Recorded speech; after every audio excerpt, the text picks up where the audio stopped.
તો કચ્છના માંડવી શહેરમાં પણ ભરાયા છે વરસાદી પાણી। શહેરમાં ગઈકાલે છેલ્લા 24 કલાકમાં 15 ઇંચ જેટલો વરસાદ ખાબક્યો અને ત્યારે આ મેઘ તાંડવના કારણે શહેરના મુખ્ય બજારમાં પાણી ભરાઈ ગયા હતા। પાણીનું સામ્રાજ્ય જોવા મળ્યું। માંડવી નલિયા રોડ પર વરસાદી પાણી ભરાયા અને વરસાદે વિરામ લીધો હોવા છતાં શહેરમાંથી પાણી ન ઓસરતા રાહદારીઓ વાહન ચાલકો પરેશાન થયા અને ત્યારે તંત્રની કામગીરી સામે સવાલો ઊભા થયા છે।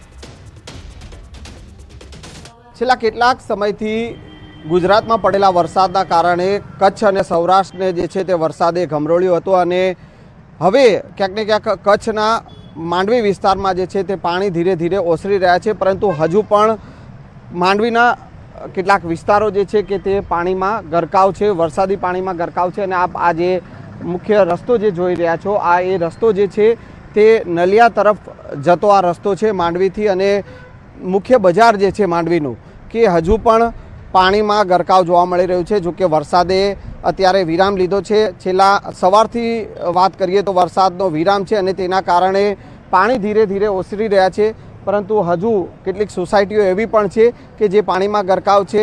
લોકો હજુ પણ પરેશાન છે અને લોકો પણ હવે ક્યાંક ને ક્યાંક પોતે આશા સેવી રહ્યા છે કે ક્યારે હવે આ વરસાદી પાણી ઓસરે અને જે છે તેઓ ફરી તેઓનું જીવન જે છે તે પૂર્વવત બને, પરંતુ અત્યારે હાલ સ્થિતિ એવી છે કે હજુ પણ કેટલીક સોસાયટીઓ જે છે તે પાણીમાં ગરકાવ જોવા મળી રહી છે। કેમેરામેન નિલેશ સોસા સાથે સંજય ટાંક, ન્યૂઝ 18 ગુજરાતી, માંડવી। તો દ્વારકામાં રૂપેણ બંદર વિસ્તારમાં વરસાદે તારાજી સર્જી। અનેક બોટમાં નુકસાની છે। માછીમારો માટે હવે કપરા ચઢાણ છે। અનેક ઘરમાં પાણી ઘૂસ્યા છે। ઘરો અને કાચા મકાનોમાં પણ વ્યાપક નુકસાની છે। એક તરફ તોફાન, બીજી તરફ ઘરોમાં પાણી ઘૂસી જતા માછીમારો માટે મુશ્કેલી સર્જાઈ છે। રૂપેણ બંદર વિસ્તારમાં વ્યાપક તબાહી સર્જાઈ। તેજ પવન, વરસાદ સાથે દરિયાના તોફાની મોજાથી બોટો ઊંધી વળી ગઈ છે। બોટ માલિકોને પણ વ્યાપક નુકસાની આવી છે। ભારે વરસાદે વ્યાપક તારાજી પણ સર્જી છે। હજુ પણ કેટલાક ઘર પાણીની અંદર સમાયેલા છે।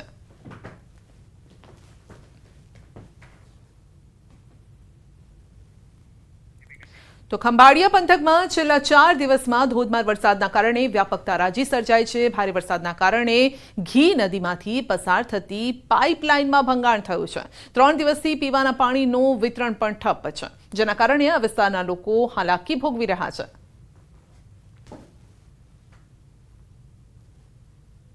નગરપાલિકાના જે મેન પાણીની સપ્લાય લાઈનો છે તે હાલમાં વધારે ઓવરફ્લો થવાને કારણે, વધારે વરસાદ થવાને કારણે ડેમેજ થયેલ છે। તેના કારણે હાલમાં પાણી પુરવઠો બંધ છે। તેના કારણે હાલમાં ખંભાળિયા નગરપાલિકાની તમામ ટીમ અન્ય વ્યક્તિઓનો સહારો તથા એનજીઓનો પણ સહારો લઈ અને આ કામ તાત્કાલિક અસરથી યુદ્ધના ધોરણે શરૂ કરેલ છે। ખંભાળિયા શહેરનો જે અંદરનો જૂનો વિસ્તાર છે ત્યાં પાણીના બોર પણ નથી, એને કારણે પીવાના પાણીની ગંભીર સમસ્યા થઈ છે। તો ચોમાસામાં પાણીના રિક્ષા કે પાણીના ટ્રેક્ટરો પણ ચાલતા ન હોય, ક્યાંથી પાણી મેળવવું એ એક મુશ્કેલ ભર્યો સવાલ હાલની પરિસ્થિતિમાં ઊભો થયો છે। ત્યારે તંત્ર ખૂબ ઝડપથી કામ કરી રહ્યું છે અને તાત્કાલિક ધોરણે આ લાઈન પૂર્વવત થાય, જેથી લોકો આ પાણી માટે તરસ્યા ના રહે। દેવભૂમિ દ્વારકા જિલ્લાના ખંભાળિયા પંથકમાં છેલ્લા 4 દિવસમાં 35 ઇંચથી વધુ વરસાદ ખાબકતા ખંભાળિયા શહેરમાં જે પાણીની સમસ્યા સર્જાઈ હતી, ત્યારે વાત કરીએ તો ખંભાળિયાનો ઘી ડેમ છે તે સંપૂર્ણ ભરાઈ ગયો હતો। હાલ હું તમને દ્રશ્યો બતાવવાની કોશિશ કરીશ।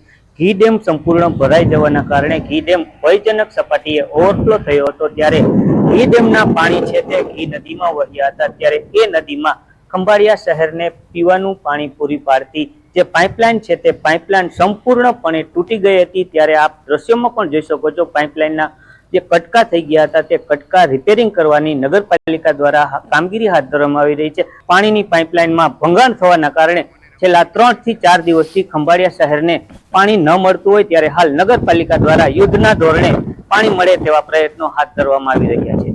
મુકુંદ મોકરિયા, ન્યૂઝ 18 ગુજરાતી, દેવભૂમિ દ્વારકા। આણંદના તારાપુરમાંથી પસાર થતી સાબરમતી નદીમાં પણ પૂર આવ્યું અને આ વિસ્તાર પ્રભાવિત થયો છે।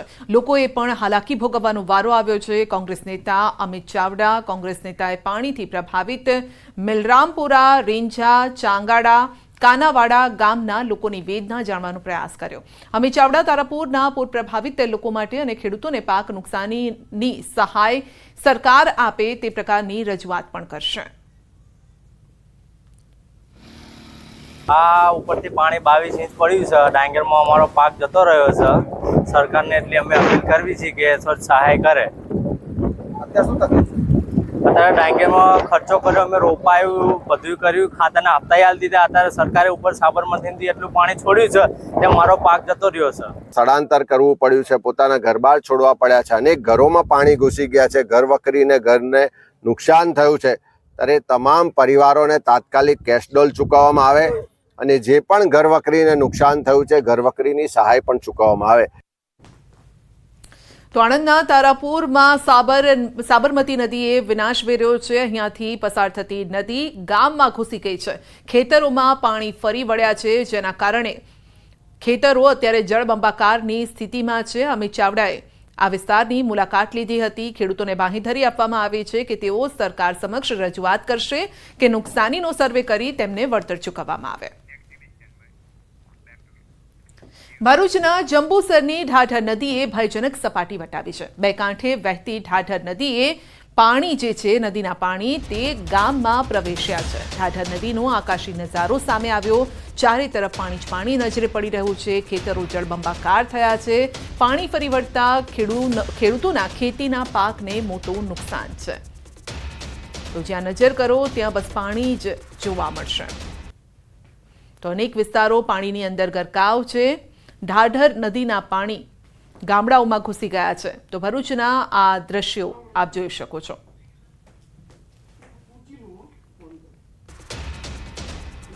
આ તરફ ખેડા શહેરમાં જ્યાં સ્થળ ત્યાં જળની પરિસ્થિતિ છે.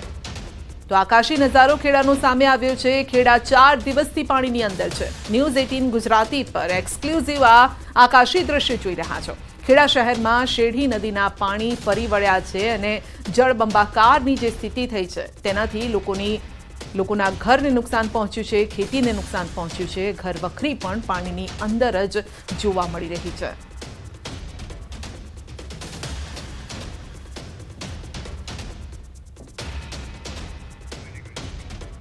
તો જ્યાં જુઓ ત્યાં પાણી જ પાણી. ખેડા અને ભરૂચના આકાશી દ્રશ્યો જે સામે આવ્યા છે તેમાં બસ એક જ વાત આમાં કોમન છે કે નદી રૌદ્ર સ્વરૂપ ધારણ કરીને બેઠી છે અને લોકોના ઘર ખેતર બધું જ પાણીની અંદર સમાઈ ગયું છે. તો એક તરફ ઢાઢર નદી, બીજી તરફ શેઢી નદી કઈ રીતે લોકોના ઘર સુધી પહોંચી છે તેના દ્રશ્યો છે. તો નદીઓએ કિનારા વટાવ્યા અને લોકોના ઘર સુધી પહોંચી ઘર વખરીને ખેતીને નુકસાન પહોંચાડ્યું છે.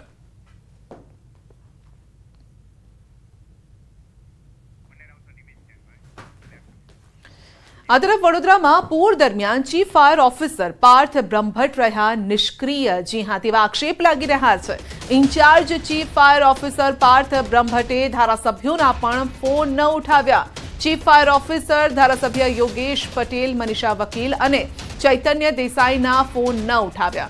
અમુક સમયે ફોન પણ સ્વિચ ઓફ કરી દીધાનો આક્ષેપ લાગ્યો છે. તો તમામ ધારાસભ્યોએ મુખ્યમંત્રી અને ગૃહ રાજ્યમંત્રીને પાર્થ બ્રહ્મભટ્ટ સામે કાર્યવાહી કરવા માટે માંગ કરી છે. કારણ કે ખરેખર જ્યારે જરૂર હતી ત્યારે fire officer, chief fire officer હાજર જ ન હતા, કામે ન લાગ્યા, નિષ્ક્રિય રહ્યા. આ ફાયર ઓફિસર છે કઈ એની આજે અમે મુખ્યમંત્રીને રજૂઆત કરેલી. મારી એકલાની નહીં, મનીષાબેને બી એને ફોન કરતી હતી તો બી એને ફોન નથી લીધા. એ રીતે ચૈતન્ય દેસાઈએ દેકોટાના ધારાસભ્યએ બી ફોન કરેલા, એના બી ફોન એને નથી લીધા. તો વરસાદને લઈને રાજ્યમાં થયેલ જાનહાનિના સમાચાર અને રાજ્યમાં વરસાદના કારણે છેલ્લા 2 દિવસમાં કુલ 10 લોકોના મૃત્યુ થયા છે.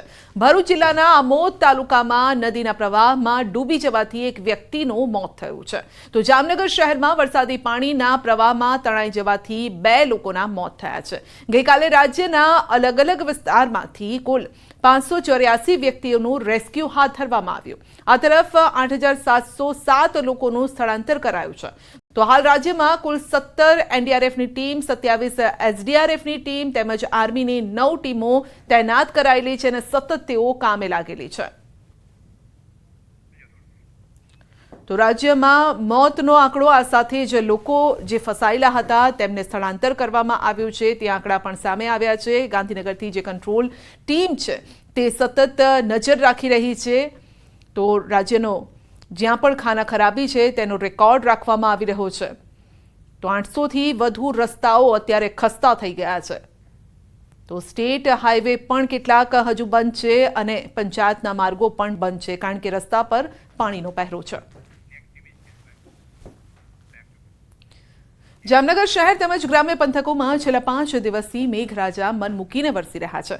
કેટલાક વિસ્તારોમાં મેઘરાજા આશીર્વાદ સ્વરૂપે વરસ્યા તો કેટલાક વિસ્તારોમાં મેઘરાજાની તોફાની બેટિંગના કારણે લોકોને ભારે હાલાકીનો સામનો કરવો પડ્યો. 5 દિવસ બાદ આખરે જામનગર શહેર તેમજ જિલ્લામાં વરસાદે વિરામ લીધો અને ત્યારે ધીમે ધીમે વરસાદના કારણે અનેક લોકોની ઘરવખરી વરસાદી પાણીમાં ગરકાવ થઈ ગઈ.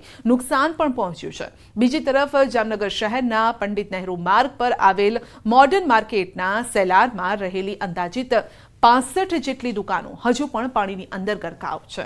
તો ત્યારે અહીંના વેપારીઓ પણ કહી રહ્યા છે કે સરકાર તાત્કાલિક અસરથી સર્વે કરાવે, વેપારીઓને સહાય ચૂકવે.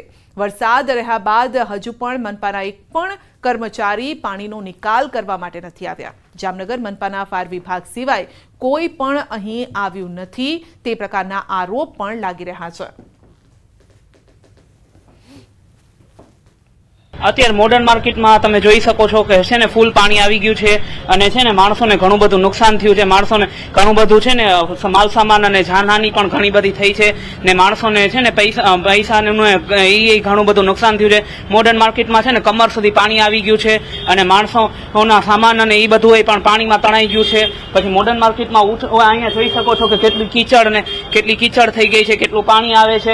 દુકાન 25 વર્ષની અંદર રેકોર્ડ છે કે આટલું પાણી આવ્યું. વધારે 25 વર્ષ પહેલા આટલું પાણી પહેલા આવતું, આટલા સુધી પાણી ના આવતું. નોર્મલ તળિયા સુધી પાણી હોય, પાણીનો નિકાસ થઈ જાય. પણ આ વર્ષે તો એટલું આવ્યું છે. એક રીતે કુદરતનો પ્રકોપ અને એક રીતે કુદરતની મહેરબાની. પ્રકોપ એટલો છે માર્કેટની અંદર કે માર્કેટના ગળા સુધીનું પાણી અત્યારે હાલ તમે જોઈ શકો છો કે ગળા સુધીનું પાણી. એટલે અમારા સેલરમાં જે તે દુકાનદારો કે દરેક દુકાનદારોના જે ફર્નિચર હોય, માલ સામાન રહી ગયો હોય, કારણ કે ઓલરેડી આ 3 દિવસની રજા ગઈ હતી એટલે બધા પોતપોતાની રીતે જરૂરી પૂરતી સગવડતા કરીને ઊંચા. જામનગર શહેર અને જિલ્લામાં જે રીતે છેલ્લા 5 દિવસથી અવિરત વરસાદ વરસી રહ્યો હતો ને આખરે હવે મેઘરાજાએ ખમૈયા કર્યા હોય તે પ્રકારના દ્રશ્યો છે તે સામે આવી રહ્યા છે. પરંતુ 5 દિવસના વરસાદ બાદ પણ સ્થિતિ જેસે થે તેસેની જ જોવા મળી રહી છે. હાલ અત્યારે આપ જે દ્રશ્યો જે જોઈ રહ્યા છો આ દ્રશ્યો છે જામનગરના પંડિત નહેરુ માર્ગ પર આવેલી આ જે મોડર્ન માર્કેટ છે. આ મોડર્ન માર્કેટના દ્રશ્યો છે જે હું આપને બતાવી રહ્યો છું. ચોક્કસ વરસાદે વિરામ લીધો છે પરંતુ મોડર્ન માર્કેટના જે સેલરની અંદર અંદાજિત 65 જેટલી દુકાનો આવેલી છે. આ તમામ જે દુકાનો છે તે પાણીની અંદર ગરકાવ થઈ ચૂકી છે. 7મ 8મની રજા હોવાના કારણે તમામ જે વેપારીઓ છે તેમને પોતાના વેપાર ઉદ્યોગ ધંધા બંધ કરી દીધા હતા. પરંતુ જે પ્રમાણે સૌરાષ્ટ્રની પરંપરા છે કે 10મ બાદ 11સથી આ દુકાનો ખોલતી હોય છે, પરંતુ આજે 12 થઈ ચૂકી છે અને જોઈ શકાય છે કે એક પણ દુકાન નથી ખુલી. ત્યારે આ દુકાનો ન ખુલવા પાછળનું કારણ માત્ર ને માત્ર જે પ્રકારે વરસાદે તારાજી સર્જી છે, જે પ્રકારે નુકસાન હાલ અત્યારે મોડર્ન માર્કેટના જે સેલારની અંદર જે અંદાજિત 65 જેટલી દુકાનો આવેલી છે આપ જોઈ શકો છો કે અત્યારે પણ 4 ફૂટ જેટલું પાણી છે તે આ સેલારની અંદર જોવા મળી રહ્યું છે. અહીંના વેપારીઓને લાખો રૂપિયાનું નુકસાન છે તે પહોંચ્યું છે. અહીંના જે વેપારીઓ છે તેમનું કહેવું છે કે મહાનગરપાલિકા દ્વારા તાત્કાલિક અસરથી આ જે સેલારની અંદર રહેલું જે પાણી છે તે ખાસ કરીને ખાલી કરાવવામાં આવે જેથી કરીને વેપારીઓ છે તે પોતાના વેપાર ધંધા ખોલી શકે ને ત્યારબાદ એક સાચો આંખ છે તે સામે આવી શકે કે આખરે અહીંના જે વેપારીઓ છે તેમને પોતાની દુકાનની અંદર કયા પ્રકારનું નુકસાન છે તે થયું છે. અંકિત પોપટ, ન્યૂઝ 18 ગુજરાતી,